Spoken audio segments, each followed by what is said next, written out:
bagaimana kalau kita buatkan di sini pusat perekonomian? Saya bilang kalau memang aneh ditertibkan sama Satpol PP. Iya. Kalau memang tidak ada PAD yang masuk, ya mari kita tertibkan. Ya, saya mengajak juga masyarakat, kalau misalkan ada sesuatu di pasar, tidak usah kita melakukan aksi-aksi ini. Kita sharing saja. Iya.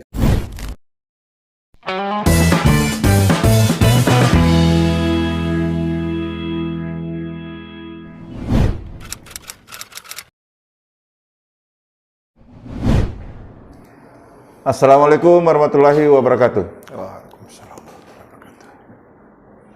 Kita ketemu lagi di program Kupas Tuntas OPD Kabupaten Bulukumba. Kali ini kita akan mengupas tuntas soal roda pergerakan ekonomi di Kabupaten Bulukumba yang diatur dan lalu lintasnya ada di OPD ini. Saya sekarang sudah bersama dengan Muntansir Nawir SSTP MSI. Beliau adalah Kepala Dinas Perdagangan dan Perindustrian. Assalamualaikum warahmatullahi wabarakatuh, Pak Kadis. Waalaikumsalam warahmatullahi wabarakatuh. Sehat-sehat?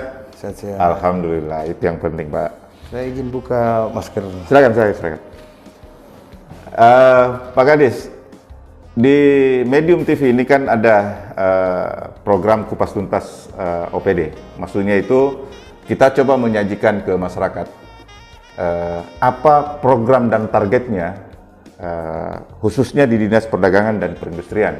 Mungkin bisa dijelaskan dan berbagi cerita kepada masyarakat Kabupaten Bulukumba. Silakan Pak Kadis. Terima kasih. Saya ucapkan dulu terima kasih atas undangan teman-teman Medium TV yang mengundang saya sebagai Kadis Perdagangan untuk membahas program visi misi Pak Bupati di pemerintahan sekarang ini, Bapak Andi Mukhtar Yusuf dan Bapak Andi Dimanap. Jadi saya langsung saja ini, karena sebenarnya Bapak Bupati visi misinya itu untuk peningkatan ekonomi yang ada di Bulukumba. Iya.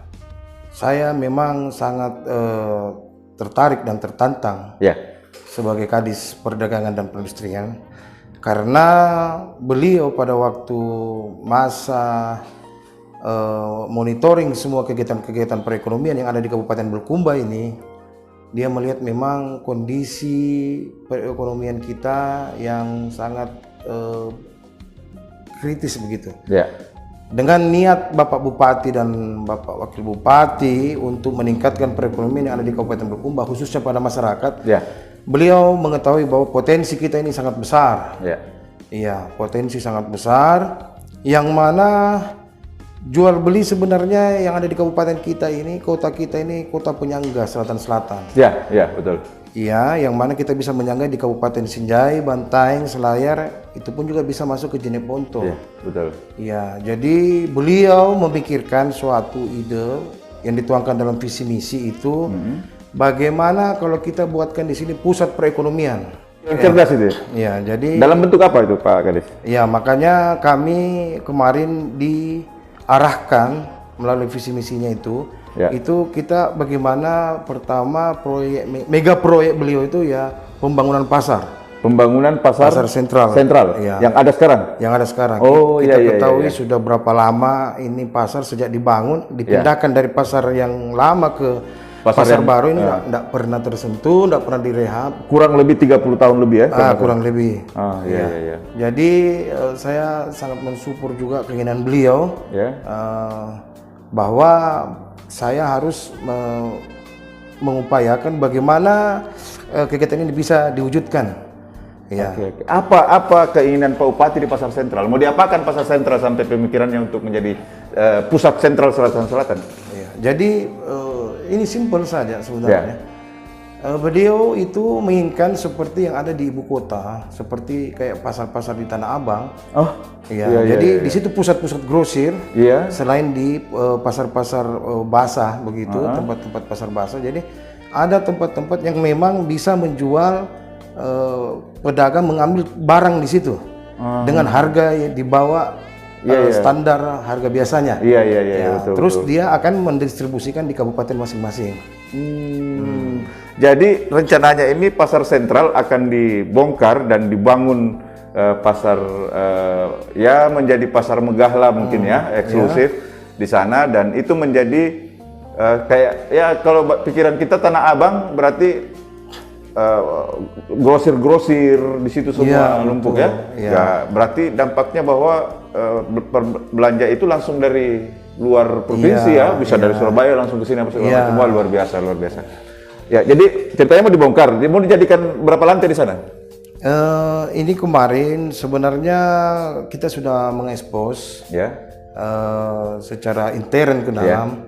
Jadi nanti mungkin ada beberapa blok di situ yang kita bangun. Iya, berblok-blok ya. Iya. Cuman minta maaf ini karena saya belum bisa expose ke depan. Nanti mungkin ada sambungannya. Iya. Oke. Mengenai pasar sentral. Ya, intinya nanti pikiran kita bahwa ya sama dengan blok A, blok B, blok E kayak di Tanah Abang begitu kan? Ya. Berarti akan terpisah nanti bahwa ini pasar kering, ini pasar basah. Oke. Sip. Terus apa target dalam waktu dekat ini tahun 2020 ini?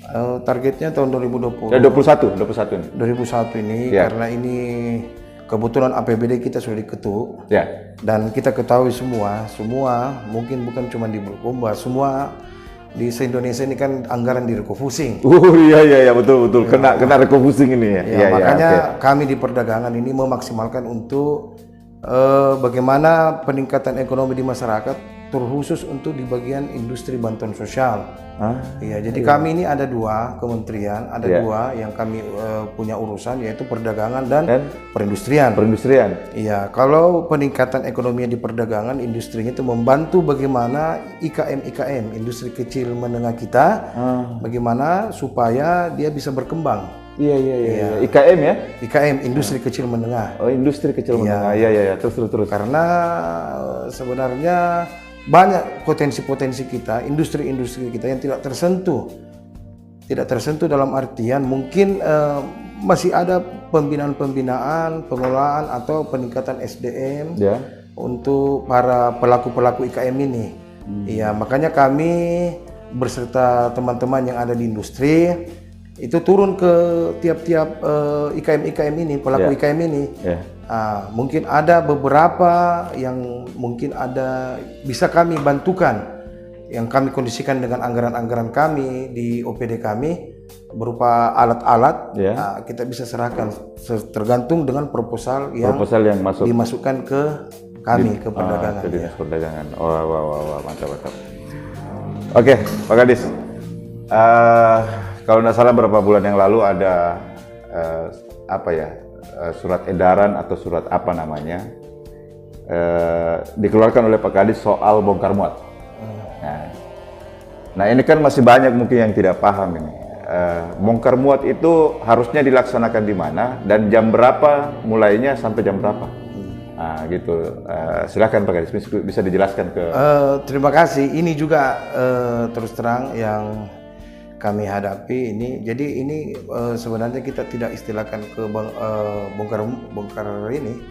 Cuman kita istilahkan ke pasar tumpah. Pasar tumpah. Iya. Jadi diperuntukkan untuk pasar tumpah sebenarnya. Iya, pasar tumpah itu kita peruntukkan untuk para pedagang yang ada di kecamatan-kecamatan, yang mana dia beli secara grosiran begitu, baru dia sebar. Kami sudah buatkan edaran di tahun-tahun sebelumnya itu bongkarnya jam 8 malam ke atas. Jam 8 malam sampai jam berapa pagi? Sampai selesai. Oh, sampai selesai. Tapi dia selesainya paling setengah jam. Karena rata-rata yang bongkar tumpah di situ sudah ada pesanan dari pedagang-pedagang kecil. Ya, hanya saja memang ini di akhir-akhir ini terus terang ya ada beberapa memang miss lagi. Miss komunikasi. Ya, makanya kami ini rencana sih dekat ini saya mau tertibkan kembali. Coba mengkaji kembali ya? Mengkaji kembali. Mengevaluasi kembali. Mungkin dari miss ini karena kita melihat kondisi setelah kami pindahkan dari pasar Cekeng ke pasar sentral. Memang tujuannya untuk memusatkan perdagangan di dalam sentral itu. Ya mungkin itu tadi ada miss antara pengelola di dalam, pedagang dengan pedagang pasar dengan pedagang yang membawa barang tumpahan. Barang tumpahan ya. Jadi ini akan dievaluasi kembali, mencoba untuk mencocokkan dan meluruskan benang merah miskomunikasi ini ya. Iya. Oke Pak Kadis. Kan yang kedengaran ini yang ditahu oleh beberapa yang beredar di masyarakat bahwa bongkar muat itu bisanya jam 5 sore sampai jam 8 pagi. Nah, jam 5 jadi 8 pagi sampai jam 5 sore sudah tidak bisa. Nah, terus itu pertama, terus kedua, bongkar muat yang yang kadang mengakibatkan kemacetan itu, Pak.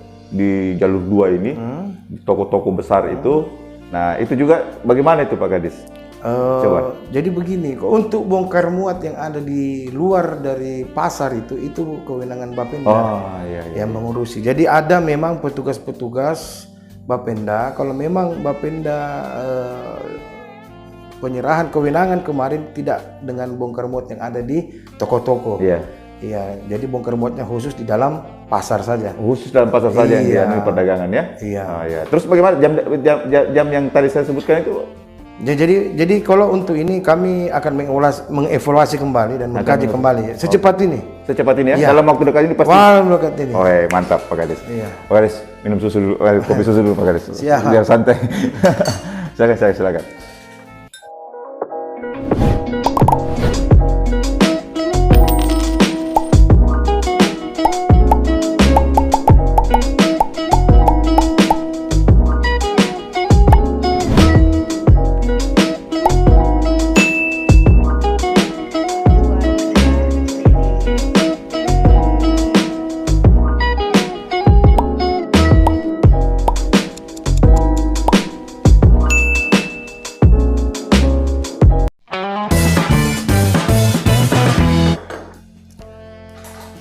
Pak Kadis, ini ada pertanyaan nih. Bupati Bulukumba sekarang ini kan latar belakangnya pengusaha. Yang saya tahu bahwa beliau ini tidak punya pengalaman menangani birokrasi dan pemerintahan. Terus dengan bermodal dia pengusaha, apa saja yang fundamental dan fenomenal yang sudah dilakukan di Bulukumba semenjak dia menjadi bupati dan wakil bupati? Silakan. Jadi kalau kita bicara pemerintahan beliau selama baru beberapa bulan ini, ya mungkin memang kita ketahui basicnya itu dari pengusaha. Apalagi kami di perdagangan itu tadi saya katakan bahwa peningkatan ekonomi. Jadi sesuatu yang dia inginkan memang kita harus bekerja cepat. Jadi sesuai dengan tagline itu dikerja bukan dicerita memang. Jadi jauh sebelumnya pasar tumpahan juga yang saya pindahkan itu memang sudah lama berkomunikasi dan kami tahu, saya tahu bahwa dia mau penataan pasar, dia mau bagaimana supaya pusat perekonomian di sini baik, masyarakatnya ekonominya bisa berkembang apa dan sebagainya.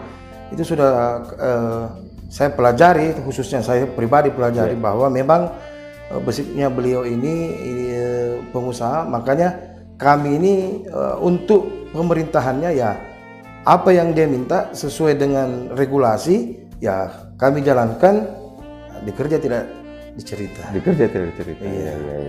Oke. Terus program fundamental dan fenomenal yang sudah dilakukan Pak Bupati apa saja selama beliau menjabat? Jadi yang Pak Kadis tahu.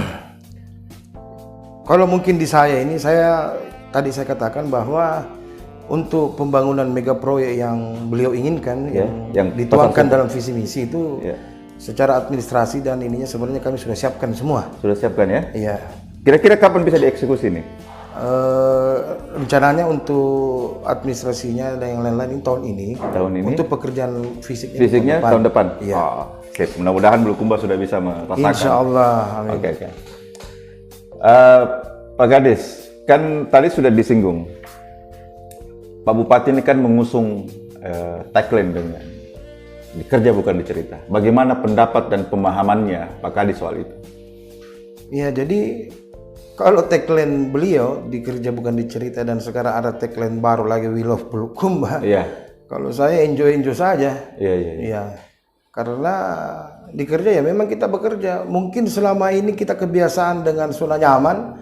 Zona nyaman dalam artian ini kita dalam bekerja enjoy, no target, no ini kan outputnya apa dan sebagainya ya. Ini sekarang memang kita harus terukur semua. Terukur semua? Ya.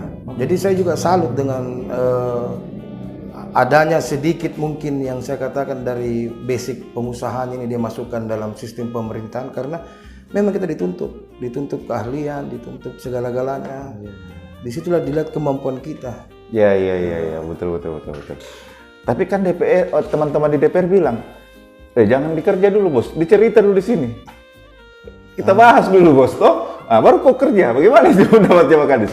Kalau itu kan nego-nego politik beliau dengan ini kan. Win-win solution ya.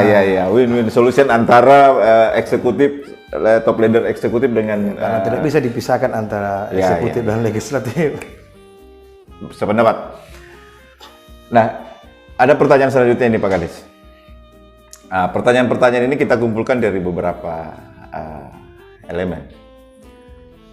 Nah, jika ada target atau program di OPD Pak Kadis yang diinginkan Bupati dalam jangka waktu tertentu, misalnya harian, bulanan, atau per semester, dan beliau akan tuangkan itu dalam bentuk fakta integritas.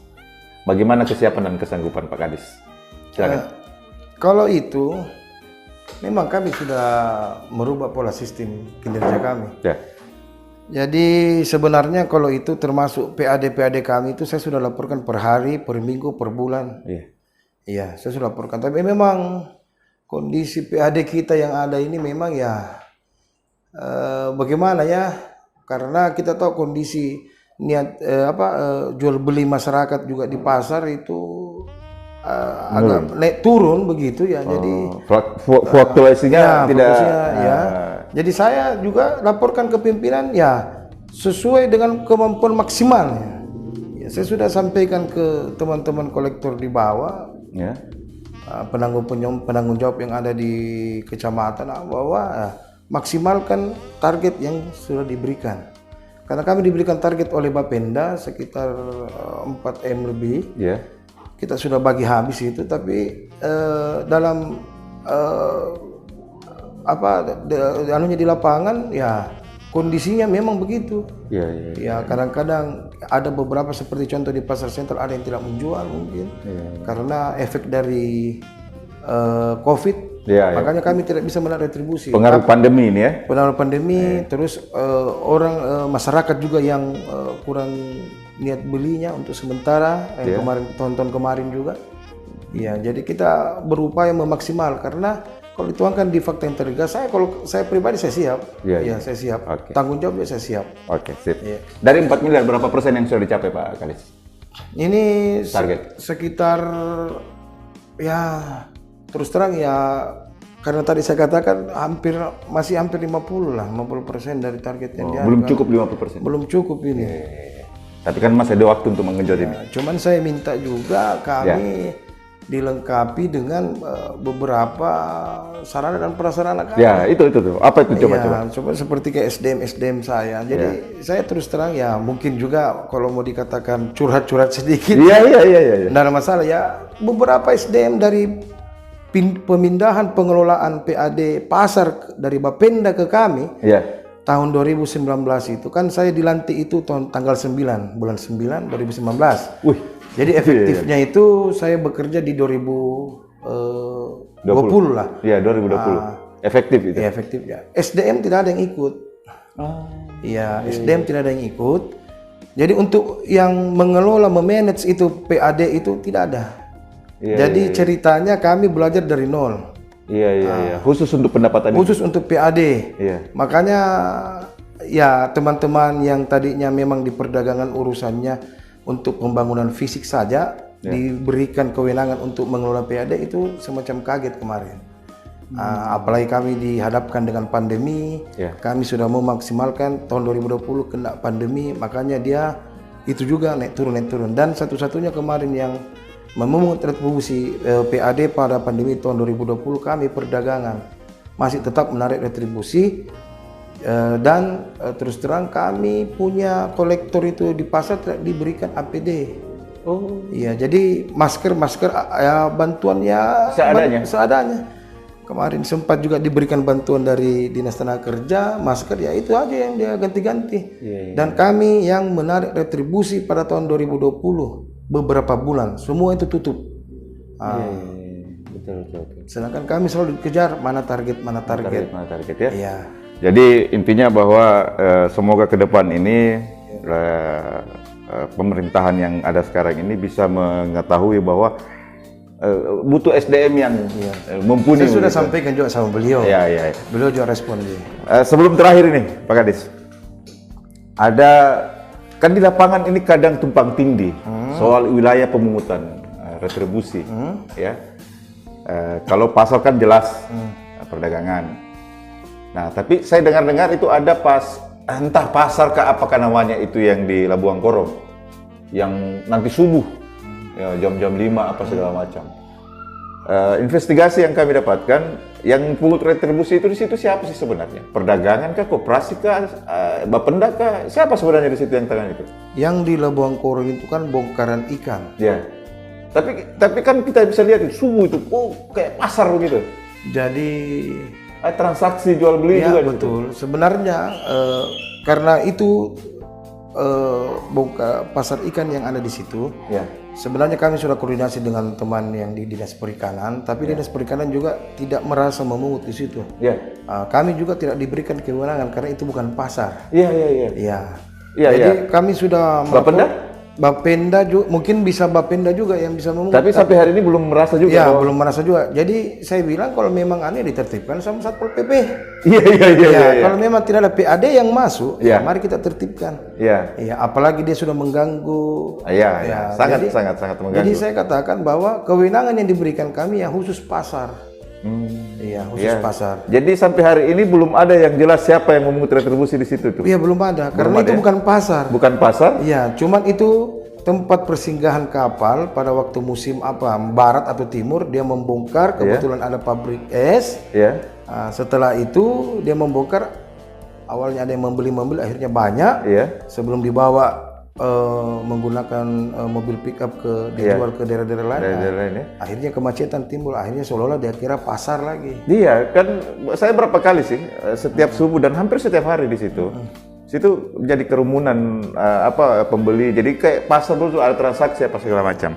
Ya, intinya bahwa di situ belum jelas ya. Iya. Nah, Pak Kadis, ini kan kita sekarang dalam keadaan pandemi, sudah hampir 2 tahun lebih. Kita tahu bahwa masyarakat ini soal ekonominya pasti sangat terganggu, terpengaruh sekali. Nah, bagaimana soal perputaran ekonomi dan daya beli masyarakat di pasar di mana, khusus Kabupaten Bulukumba? Bagaimana itu? Ya, itu tadi saya katakan bahwa sejak kita kena pandemi di tahun 2020 itu banyak kios-kios yang tutup. Iya.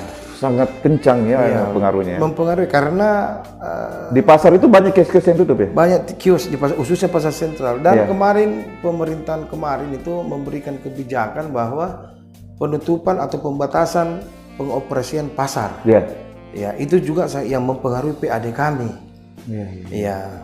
Jadi nilai beli masyarakat itu memang larinya ke perut dulu. Iya, betul. Ke perut dulu, betul. Bukan di yang lain-lain. Papan. Dia ke pangan dulu untuk perut dulu. Jadi nilai belinya ya sangat kecil ya. Sangat kecil. Nah, kami juga kadang-kadang untuk menarik retribusi PAD itu biasa juga kalau teknik kolektor kami di lapangan. Kalau dikatakan belum ada yang laku sebentar dia datangi lagi, belum ada lagi. Jadi teknik kami bagaimana? Intinya tidak ada yang enak ini perasaannya kalau lagi lapar kita ditagih. Cuman biasanya kalau ditinjau oleh beberapa tim, apakah ada reses atau pemeriksa inspektorat, dia menganggap bahwa kondisi ini normal pada saat ini. Padahal teman-teman kami, staf kami di lapangan itu sudah muter otak ini ya. Ada kadang-kadang biasa pedagang biasa emosi karena belum laku ditagih, retribusinya biasa parang panjang dia kasihkan. Kasihan juga saya punya manusiawi, manusiawi. Tapi kan orang-orang yang mungkin yang di agak-agak di atas kurang mengerti bahwa ini harus sekian Pak. Dia taunya cuman pokoknya targetmu segini. Masa sih di pasar gitu. Apa solusi dan strategi mengatasi itu di tengah pandemi ini Pak Kadis? Jadi sebenarnya solusi itu ya karena sudah banyak juga bantuan-bantuan yang turun. Sebenarnya satu yang bisa meningkatkan juga nilai beli masyarakat itu karena itu tadi dan yang saya sepakat visi misi mega proyek Pak Bupati kita harus rehab itu karena masyarakat juga tidak terlalu nyaman dengan kondisi bangunan yang ada belanja di pasar. Saya saja waktu pertama dilantik masuk Harum keluar sudah bau keringat dan betul. Saya itu hari juga sudah mengupayakan di tahun pertama saya jadi kepala dinas, saya sudah mengupayakan saya ke kementerian untuk meminta bantuan. Saya sudah laporkan bahwa pasar kita pernah terbakar, ada kejadian kebakaran, tapi sampai sekarang juga mungkin ya tadi pandemi COVID ini sehingga tidak ada bantuan turun. Jadi sebaiknya memang ya kita harus perbaiki dulu. Kita harus tata kembali itu pasar. Bagaimana supaya masyarakat yang berbelanja itu nyaman, tertib, enak, aman. Iya, betul. Jadi intinya pasar ini sudah oke. Anggarannya? Insya Allah. Secara administrasi untuk tahun ini sudah oke? Iya, insya Allah. Tahun depan? Pelaksanaan visinya sudah oke? Oke. Terima kasih. Terakhir. Dari obrolan panjang kita nih Pak Kadis, apa harapannya Pak Kadis kepada masyarakat Kabupaten Bulukumba dan kepada pemerintah secara utuh? Silakan. Jadi begini, kita berbicara perdagangan bukan cuma di daerah pasar saja. Peningkatan ekonomi. Sebenarnya kalau kita berbicara aturan di Permen Menteri dari Perdagangan itu Menteri nomor 12 tahun 2020 itu kita sudah diberikan kewenangan semua yang melakukan transaksi itu harus campur tangan perdagangan. Cuman saya belum paham juga teman-teman yang ada di sini kenapa sampai kegiatan-kegiatan itu tidak terfokus ke kami, tidak ada misalkan informasi ke kami, pemberitahuan. Di Permen itu Menteri Perdagangan sudah jelas sekali itu. Jelas dan tegas mengatur Biarpun di tempat pariwisata, yang penting ada tempat transaksi itu minimal kita harus masuk itu perdagangan. Jadi saya berharap. Jadi kalau misalkan kan sekarang ini rata-rata pasar, saya mengajak juga masyarakat. Kalau misalkan ada sesuatu di pasar, tidak usah kita melakukan aksi-aksi ini. Kita sharing saja. Karena kita ketahui saya ini baru mengelola pasar dan ini sebenarnya sudah bentuk pasar ini kita ketahui kan? Kepentingannya banyak orang di situ. Sangat. Adapun ada sesuatu, tolong sama-sama kita mencarikan solusi, sharing kita. Apa solusinya? Oke. Mungkin Pak Kadis bisa membuka call center kah atau apakah yang bisa? Saya sudah buka di situ nomor pengaduan. Ada nomor yang khusus untuk pengaduan jadi kita bisa ini sambil ngopi-ngopi kita sharing apa dan kasih solusinya bagaimana karena kita ketahui ada nih mungkin kasarnya ada yang tidak ada pekerjaan cari makan di situ. Intinya Pak Kadis welcome untuk semua welcome untuk diajak berdiskusi dengan permasalahan-permasalahan yang ada di lapangan. Betul. Oke. Closing statement, silakan. Jadi saya berharap karena di masa pandemi ini kita mengalami segala-galanya. Jadi sebenarnya kami juga sebenarnya sedih karena kenapa banyak program kami yang untuk masyarakat yang bisa kita berikan itu tidak terlaksana gara-gara pandemi ini. Kami tidak tahu juga ke depan bagaimana. Saya sebenarnya terus terang secara pribadi sejak saya masuk banyak kelompok-kelompok IKM yang belum terbantukan. Jadi saya tidak melihat dari sisi perdagangan, saya melihat sisi dari perindustriannya. Jadi saya juga sangat miris pada waktu saya masuk karena proposal itu menumpuk. Saya tanya sama staf saya, ini tidak pernah dibantu, ini yang belum terbantukan. Saya bilang astagfirullah, kenapa tidak dicicil kalau memang ini cicil supaya habis Ya. dan Minimal masyarakat berkurang. berkurang dan masyarakat bisa menikmati. ada peningkatan ekonomi. Tapi sampai sekarang ya. Jadi Pak Kadis mulai sekarang ini mencicil sudah? Insya Allah saya cicil termasuk sertifikat halal. Saya cicil karena salah satu produk yang masuk di toko-toko itu ada sertifikat halal.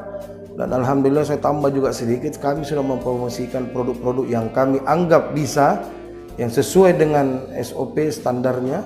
Kami sudah promosikan di hotel-hotel, di pusat oleh-oleh. Iya, jadi memang ini tidak terekspos keluar, tapi kami sudah lakukan itu. Tapi harusnya diekspos supaya masyarakat tahu. Salah satu contoh kami kemarin diajak sama Novotel. Ya. Kami bawa beberapa produk, dia yang mensortir bawa produk ini yang saya mau pajang di ini. Produk Bulukumba. Iya, termasuk kerajinan atap konjo, termasuk kopi kahaya, jagung dan lain-lain itu kami sudah Dan ini ke depan ini saya sudah membuat satu majalah. Saya terinspirasi dari majalah-majalah yang biasa kalau kita di ruang tunggu. Ya. Majalah buletin kalau ataukah majalah yang ada di belakang pesawat itu. Jadi saya untuk tahun ini membuat majalah semua produk yang ada di Kabupaten Bulukumba yang bisa saya akan masukkan di majalah itu tahap pertama dan saya akan launching sama Pak Bupati. Teknik marketing yang bagus. Iya. Makasih banyak. Perdagangan. Iya. Makasih banyak Pak Kadis. Terima kasih sudah datang di Medium TV. Kita sudah ngobrol panjang dengan Pak Kadis perdagangan dan perindustrian. Ada beberapa hal yang saya harus garis bawahi bahwa rencana pemerintah akan membuat Kabupaten Bulukumba ini, menjadikan Kabupaten Bulukumba ini menjadi pusat ekonomi bagian selatan-selatan.